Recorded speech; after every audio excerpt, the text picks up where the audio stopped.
IVM.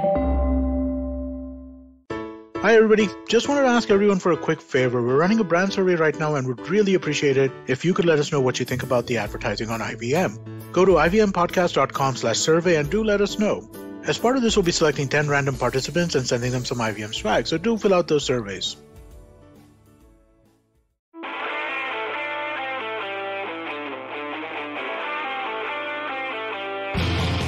All right, hello, welcome to Football Twaddle. My name is Saru. The usual gang of Yash and Tanuj Baru are not here. They are respectively busy in their own lives doing something, and they thought it was not very important to record today. So, I have all the way from Vilayat, Mr. Manav Madan, our long-time friend. What's up, Manav?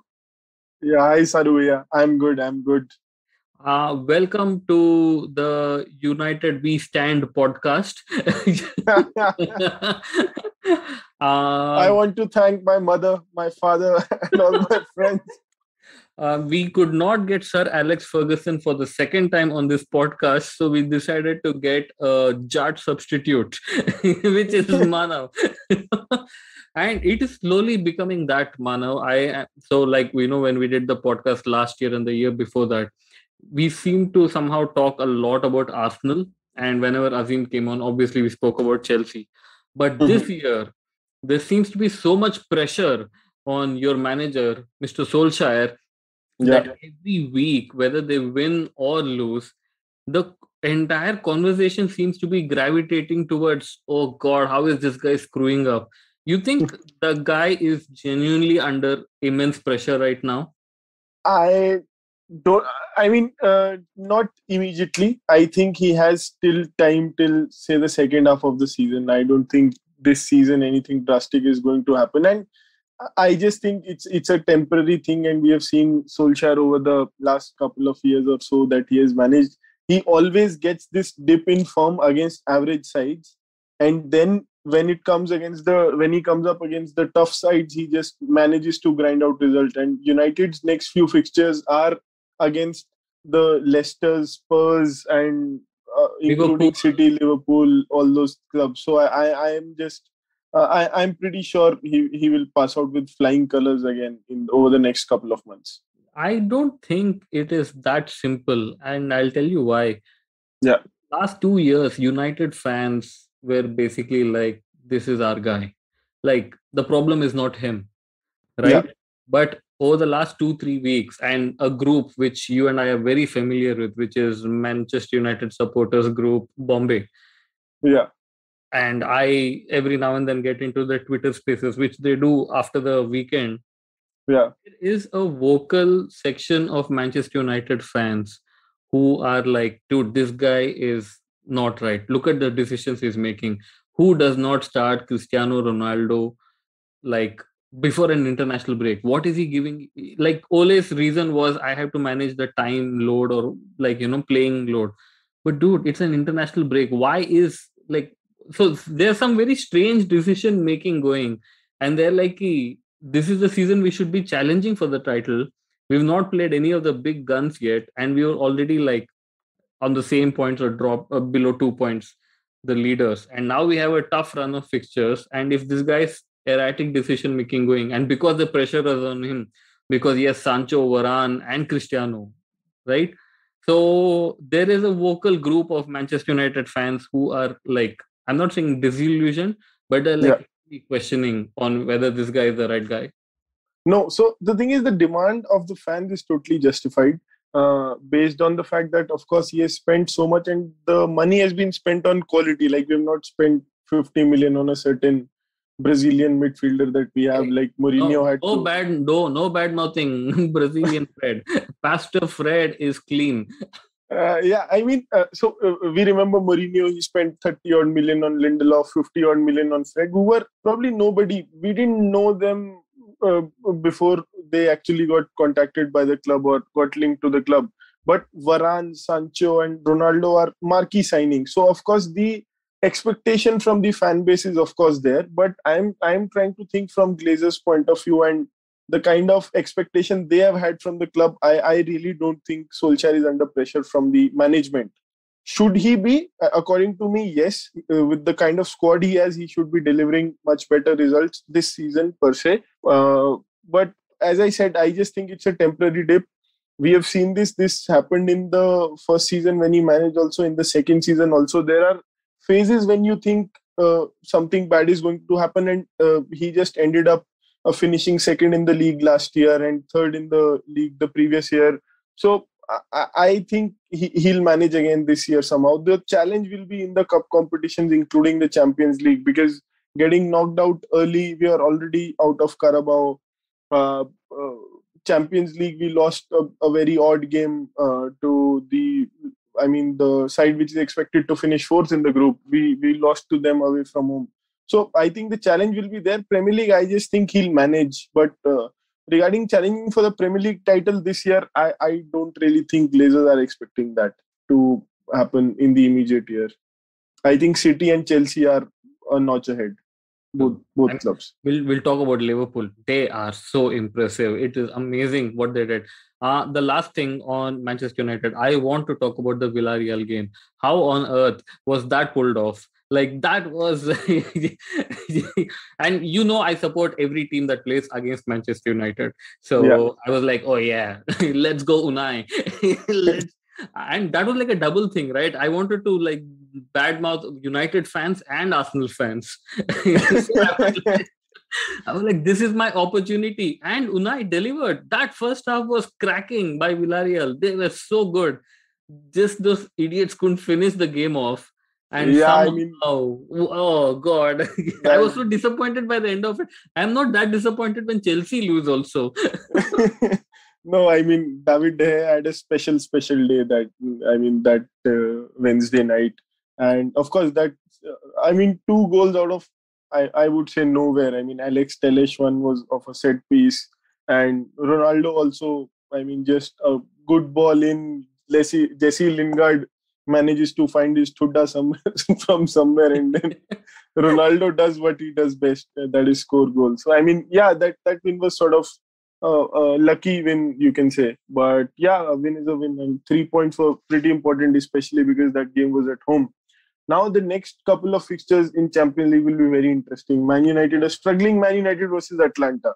But Atlanta are doing all right in Serie A. So exactly. So that's going to be 2 fun fixtures, because if United don't get 4 points out of these 2 games, I think they'll but dude, Atlanta are like the Italian Leeds. Right, so they are, midfield. Even Fred will dominate that game. Yeah. Oh man, now that we're talking, there are 2 more things. One of the silver linings is the form of David De Gea. Oh God. Yeah. Like Dean Henderson gets injured. He's injured. He was. De Gea is like pulled out of the England squad. Yeah, this is De Gea from 6 years back when we had. Van Gaal days or early days of Mourinho. Just peak David De Gea. Just incredible. That double save he pulled off in one of the matches. I don't remember, second game week or something. Double save he pulled out against Wolverhampton or some other club, and then against that Wolves. And then performance against Villarreal, and even during the week he's been doing some fabulous job. I think he's so happy that Lindelof is gone in front of him. He's technically still there playing instead of Maguire, who's injured, but he's so happy to see Varane in front of him, rather, that he's pulling these saves off. But yeah, really happy with his form. And why is Sir Alex Ferguson telling Khabib that it's a mistake to not start Ronaldo? That video was not supposed to be leaked. But we know the world we live in. Oh God, that was the thing. Solskjaer must be thinking, Abe, my father is also against me. See, it's not that he started, Jesse Lingard as a false 9, or Anthony Martial as a number 9 replacing Ronaldo. He still started with Cavani, who's a pretty good striker himself. And you should expect, if you're playing against Everton at home, you should manage. But I totally understand the argument that there was an international break to follow. Having said that, you have to understand Ronaldo has some commitments for Portuguese national team as well.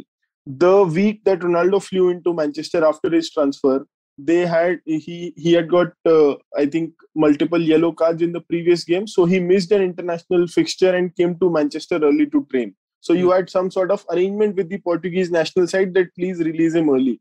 So if on one side of the international break, if you're getting him early and if you have to sort of give him 30 minutes and not 90 for the just before the next international break, it's okay. I mean, I don't think not playing Ronaldo was to blame for the draw. I think even with Cavani, we should have pulled it off on paper, but of course we were not good enough in the game. All right. The final question on Manchester United: is Khabib a better midfielder than Fred?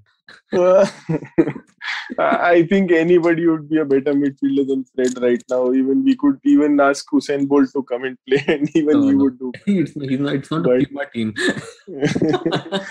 Yeah, but no. I mean, I just don't get this Fred Vara thing. I mean, just simply play Matic there, man. I mean, what should I say? Fred, he was brilliant last year, Fred, early half. But this year, it's just not working out. And although I'm not saying that we should have a Declan Rice or some Kamavinga or some world-class midfielder, but I just think we have a better squad in our hands and we can play better with those players itself. Yeah, I mean, there was some sort of, all these people who put like a lot of analytics on Twitter. I definitely saw something last year on how similar Fred and McTominay are and how Matic is actually quite different from them in the way they play the game. And yeah, that was quite interesting. Let me see if I can pull it out. I'll share it. And Matic gives you that aerial ability as well while defending. I mean, I'm not saying he's a brilliant header he has a brilliant header, but just that physical presence when defending corners, etc. in the box. So I am all Matic. I mean, if he can play 60 minutes also, I think you would have won the game by then. Yeah. Because he's a proper CDM. All right. You earlier said that City and Chelsea are another level. And I said, you are forgetting Liverpool. They are defying expectations. I mean, Klopp is an amazing manager and I have enormous respect for that man. But, oh God, dude, they are just doing it. They're doing it so well. Like after that disastrous first half against City, to basically change the way you play and just go for it. And Salah, like what more does he need to do to be called like a Premier League great? I don't understand. Like people have this thing like, not yet. I think Salah is already an established Premier League great. Yeah, I'm probably one of those guys, but I think by the end of this season, I would also change the way things are going. But yeah, I mean, fantastic. I mean, you must have seen that Jurgen Klopp post-match video which went viral, right? Yes, that was so good. Yeah, I mean, you don't generally see this, no? Managers talking about tactics and how things happen. No, you do. Okay. Maybe you find it very, very rarely. Because they're generally started, but there are few managers who will talk, and you can listen to Pep every now and they have to be in the mood also. Right? Yeah, exactly. So, but you listen to Pep, Mourinho sometimes, Klopp is a little more often, but you talk to you listen to Nagelsmann's interviews post match in Germany. They are like, मैं तो बस TV में I'm just seeing if the defense is like moving like this. I don't really care. But man, the amount of thought that goes into what has to happen. That was such a brilliant video. That was. I mean, this is better than watching all or nothing bullshit on Amazon Prime, waiting कि कब board पे Mourinho जाएगा, tactics discuss करेगा. उससे अच्छा बस वो 2 minute का you could watch that Jurgen Klopp clip and you could understand the spaces in the midfield, and then you have to go wide, and otherwise it's not working. So come back in the middle. I mean, fabulous. Talking of all or nothing, there was a part in the Spurs all or nothing where against Manchester United after the lockdown. Paul Pogba. There's a clip of Mourinho which says he is going to come. He is going to pass from there to there. Yes, I am telling you it's going to happen. And that happened. And that exactly happened. And so when managers post-match say, I have prepared the team and I have told them everything possible. Correct. And it has not happened. Maybe there is some truth to it. I mean, of course, these are world-class managers and they have their world-class. And just talking about tactics and all, I just remember that one YouTube video which Mourinho has on that Inter Milan versus Barcelona semi-final The masterclass, 2009. the Oh man, coach's voice. what a video! I could see that video all over again. Fabulous video. Oh, there are some good videos on the same thing. Yes, the same YouTube Unai channel. Yeah. Emery also. Okay. No, And I haven't seen all of them. So. Yeah, they go into great detail. Dude, so as of now, it looks like it's going to be City versus Chelsea versus Liverpool. And My only sort of concern with Liverpool, which was sort of exposed last year, is I am unsure about their squad depth. So if somebody gets injured, like Van Dijk had a horrible injury last year, if not Van Dijk, I'm saying even if a Fabinho gets injured as a central defensive midfielder, or any one of the front three gets out injured for say a 2 to 3 month span, I am not sure if they'll be the same force. I hear you, and I raise you Sterling and Gabriel Jesus. What is the point of having squad depth if the depth is Sterling and Jesus? They must have the Premier League record for the most 6-yard misses ever. Yeah, I mean, and now the early part of the season, I think Pep was playing Ferran Torres as a false nine up front. Now he's playing Grealish. Yeah, now he's playing Grealish. He's like, through all this, we bought one guy for 100. Let's just put him there. Yeah, let him score all the goals. Yeah.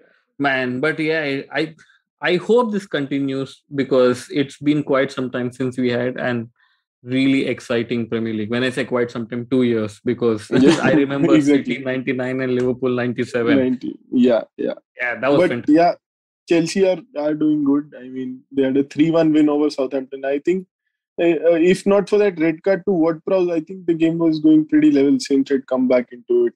You saw the game? How was the last 15-20 minutes? I mean, I was so surprised that Ross Barkley can still cross a ball. Okay. I was like, my God, this guy has some ability still. I'm surprised Ross Barkley is still in the squad. But given Chelsea, they will somewhere be there. Right?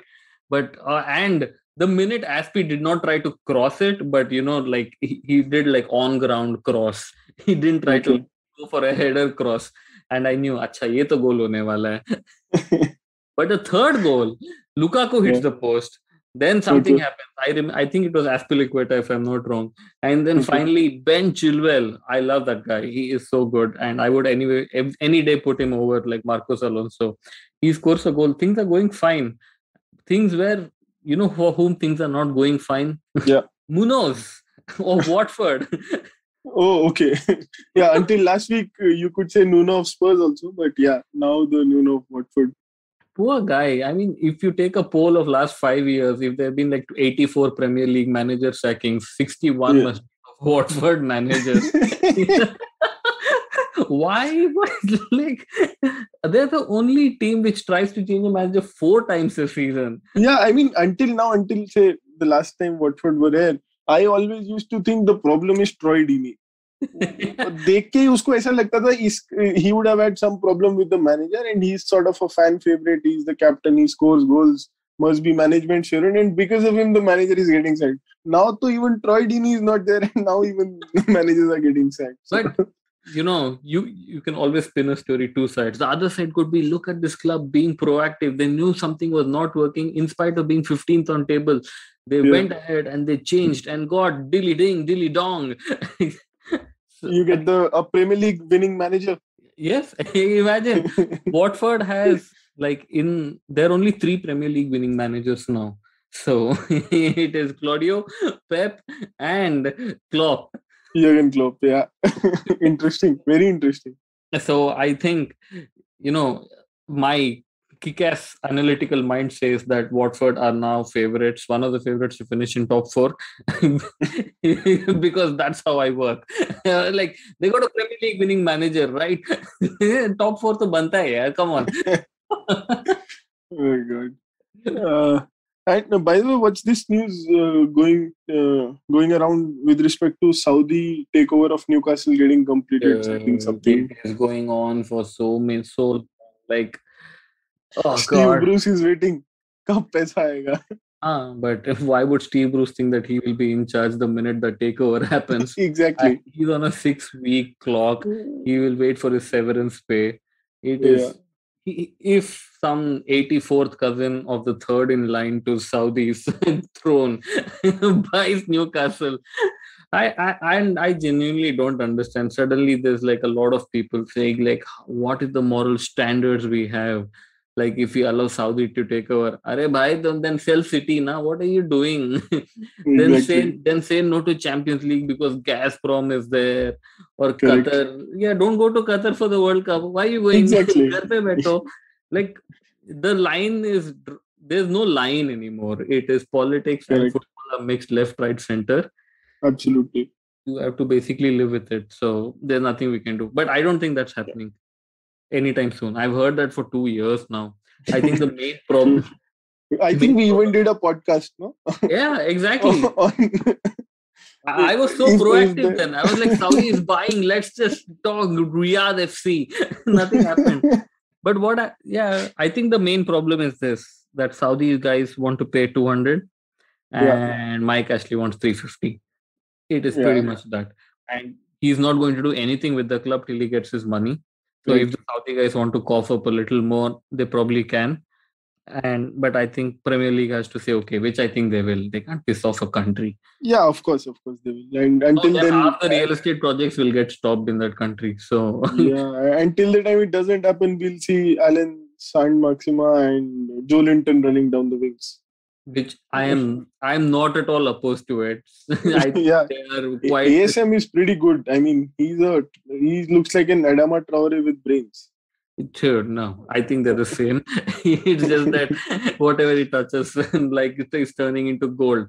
Yeah. All right, we should take a break right now. Think of your player of the week and the game you.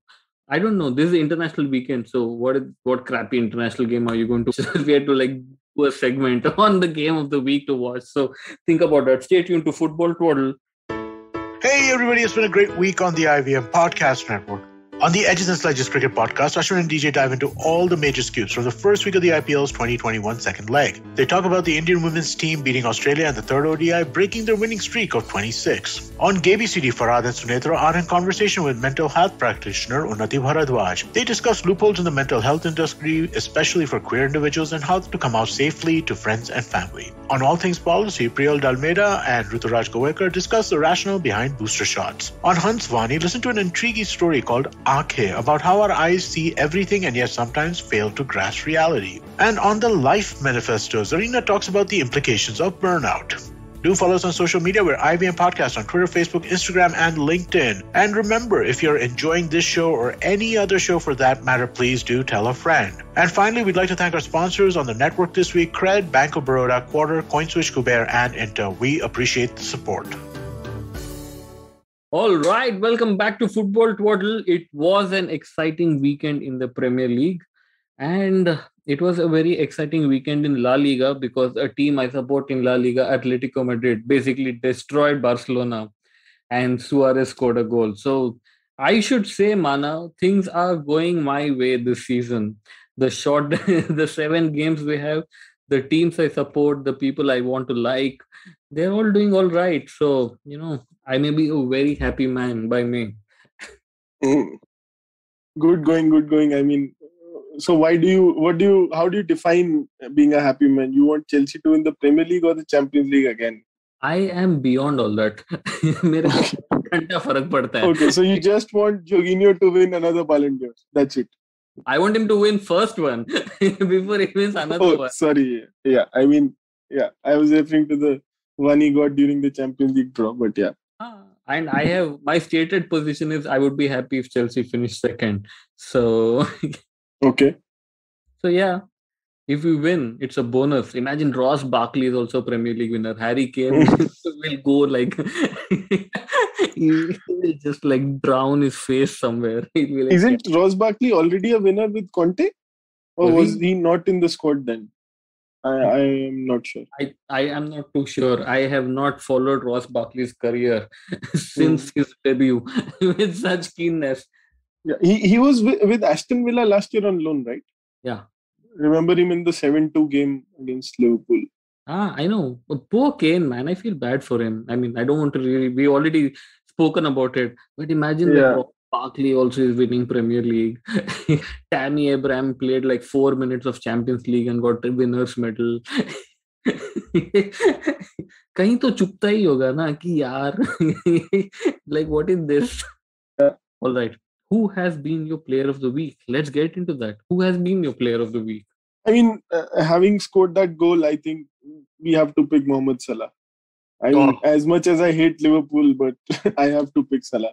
We know you have to pick Mohamed Salah. I have another special player in my mind. Yeah, but Salah, what form he is in. Liverpool should just take a stance. And I am very happy that there are some articles being written. He is a bona fide Liverpool legend. They should say, कि, sir, आप यहीं पे retire हो जाओ. Just like sign the bloody agreement and get on with it. Don't go anywhere. We love you here. You love us here. So just get on with it. They should not do all this crap bullshit of trying to shortchange him. Just pay him some money and give him a longer contract. Do something, nah. Just get him to retire. Right. I mean, let's see if that happens. The whole of Egypt will start worshipping Anfield. तुम्हें पैसे ही चाहिए. If you want money, just sell money. So, and then retain Salah, you will anyway, and I don't think they're letting go of Klopp anywhere. Yeah, he's going to stay for another 3-4 years at least. Exactly. Just like James Milner. Oh, dude. He doesn't look like retiring either.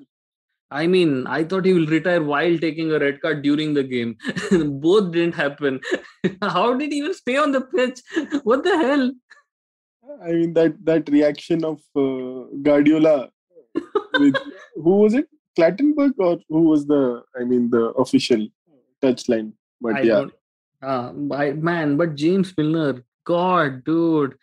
For a minute, I thought I was watching Manchester United play. What is this? When did these people have this much clout that they can buy off the league? What is going on? All right.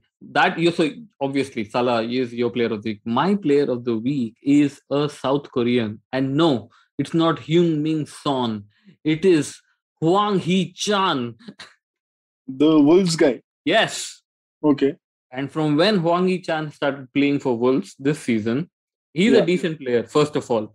Yeah. But from when he started playing, Wolves have won 3 out of the 4 games, and he's won 4 goals. He scored 4 goals.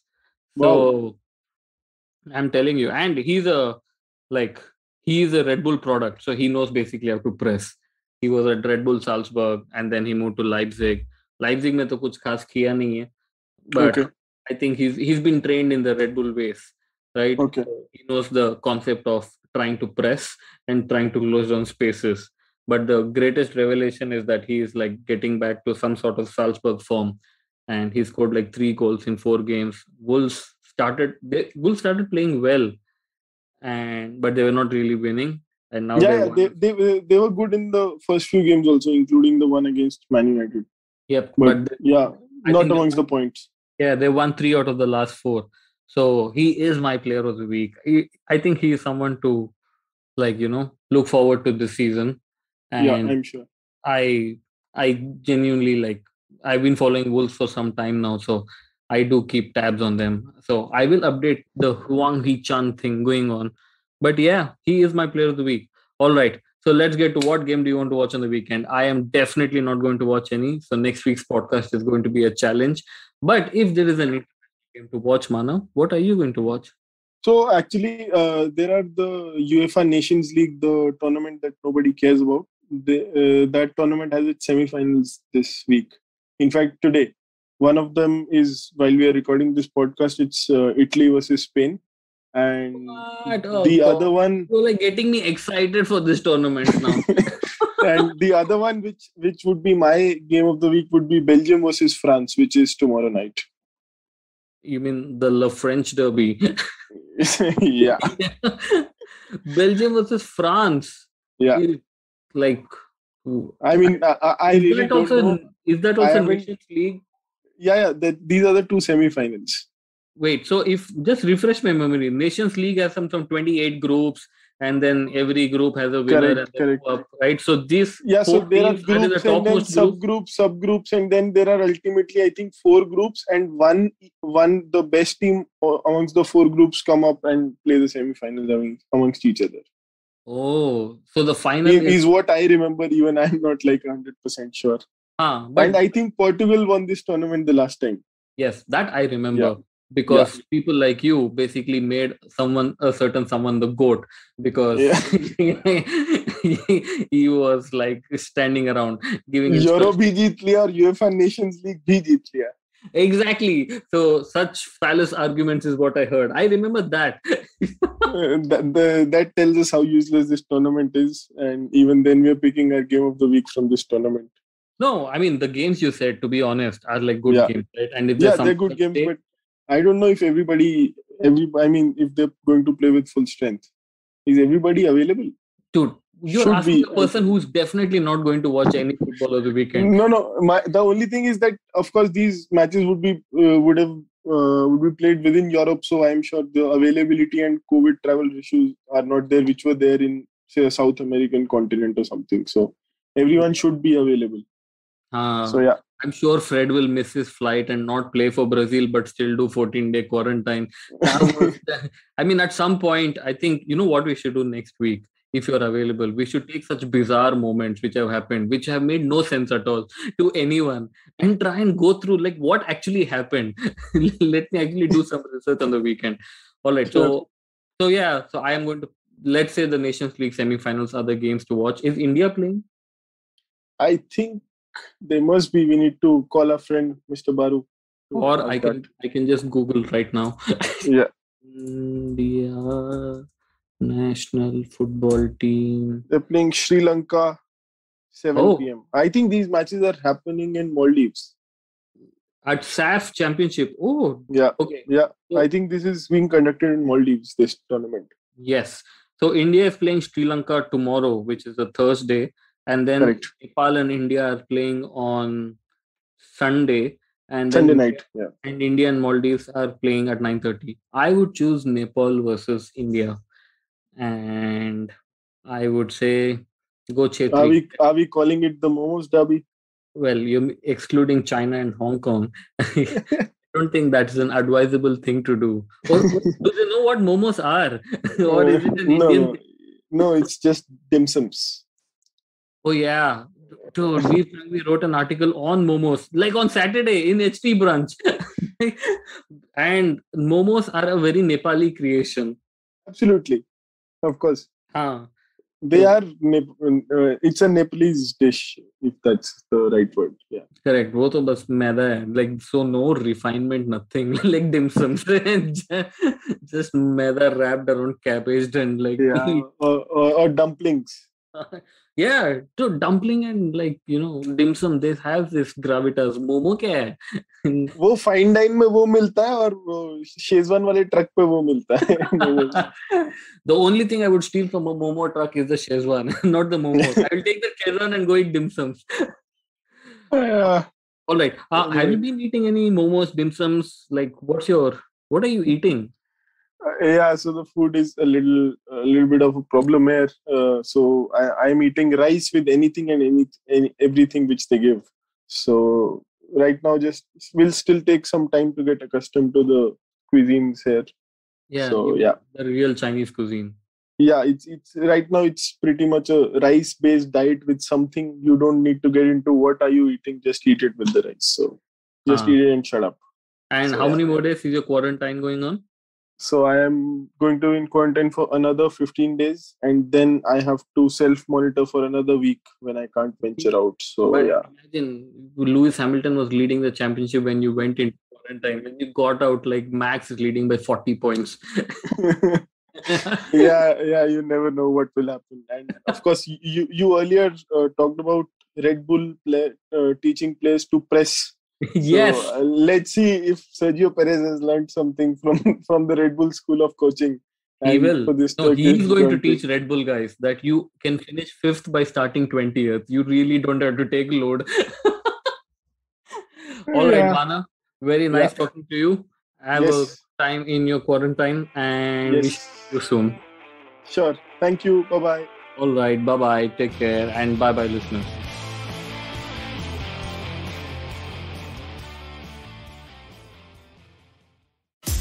Namaste, this is Cyrus Brocha.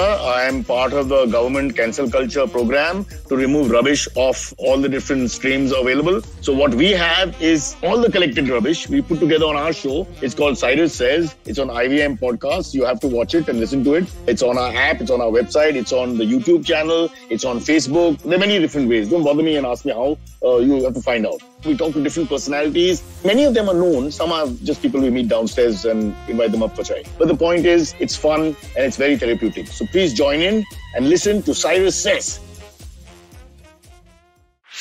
Whether you're an established sports person or a budding one, or simply a sports enthusiast, join us, Tanvi and Shlok. We are two passionate pro badminton players talking policy, mindset and everything sport. So tune in to The Millennial Athlete every Monday. Only on the IVM Podcast Network. Trust us, it's gonna be lit.